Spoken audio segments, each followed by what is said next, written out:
दामाद का दर्जा है तुम्हारे घर में। दो बातें ध्यान रखना। ससुर जी ने कहा कैसे, कोई ट्रेन में दिक्कत आई कि हाँ जी। तुम्हारी माता जी ठीक है कि ना जी। उन्हें ये पता नहीं हाँ जी कहाँ लगानी और ना जी कहाँ लगानी। अब वो घर लेकर के गए। अब छोटी साली आई, बोली जीजा जी ठीक हो कहना जी कि दीदी के बिना परेशान हो क्या? हाँ जी।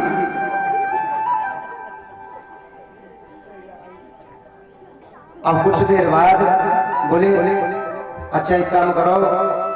अब उनको बात याद आ गई कि सब लोग तो कुर्सी पर बैठे हैं। माँ ने कहा था कि ऊंचा सा सिंहासन देखिए बेटा कहीं। अब उनकी नजर पड़ी तो सेब अलमारी खड़ी, सीधे साधे इंसान बोले भाई। अब कूद के सेब अलमारी पर बैठ गए। साली कह रहे जीजा जी आ जाओ नीचे कूद। ना जी। बोले वहीं रहोगे क्या? हाँ जी। अब बड़ी मुश्किल से वो उतारे। बोले महाराज अब एक काम करो, खाना खा लो। उनकी पत्नी देख रही, बोली मैं बड़ी परेशान हूँ, सीधे साधे मिल गए क्या करें। कभी कभी पत्नी की भी बेइज्जती हो जाती है जब सीधे साधे इंसान मिल जाए, उनके बोल चाल नहीं आए। बोली खाना खा लो। अब शहर में जानते हो छोटी छोटी पूड़ी होती है, गांव में फिर भी बड़ी बना लेते हैं।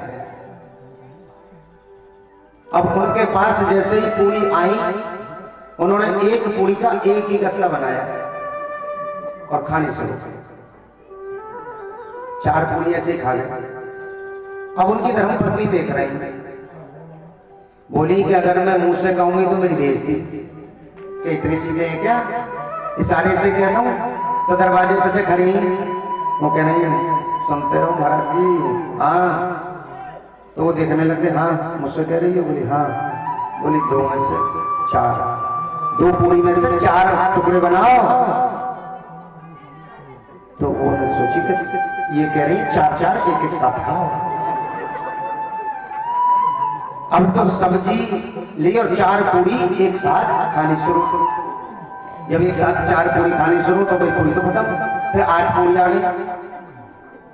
बोली महाराज 4 में से आधी आधी करो। बोला अच्छा 4 से भी बात ना बने, 8-8 खानी पड़ेगी एक साथ। अब 8-8 पूरी खाने शुरू कर दे। अब पत्नी ने कहा मैं क्या करूं, मेरे तो नसीब ही फूट गए। ऐसे करते हैं ना कभी कभी। उन्होंने सोचा अच्छा अब ये यूं कह रही है कि पूरी उठाओ और माथे से लगाओ।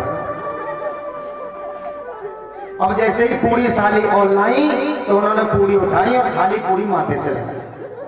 बोली अब तो खुश है। अब वो शर्म की वजह से भीतर चले गए, मैं क्या करूं। ससुर जी ने कहा कि दामाद जी खाना हो गया? बोले हाँ जी। चलो तुम्हें घुमाना है। अब घूमने चले गए तो गांव के बाहर जैसे एक नहर बह रही थी,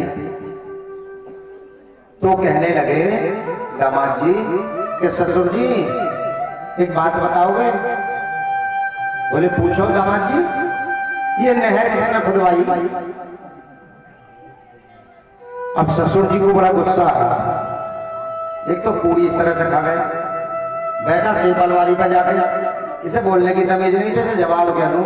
अब एक बार पूछी, 2 बार पूछी, फिर कहने लगा ससुर जी बता दो ये नहर किसने खुदवाई?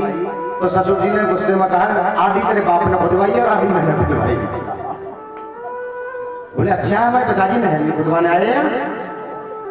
बोले मूर्ख मैं इसलिए कह रहा हूं कि आधी तो तेरे पिताजी ने इसलिए खुदवाई तो जैसा मूर्ख पैदा किया, और आधी मैंने इसलिए खुदवाई कि अपनी बेटी तेरे साथ ब्याही।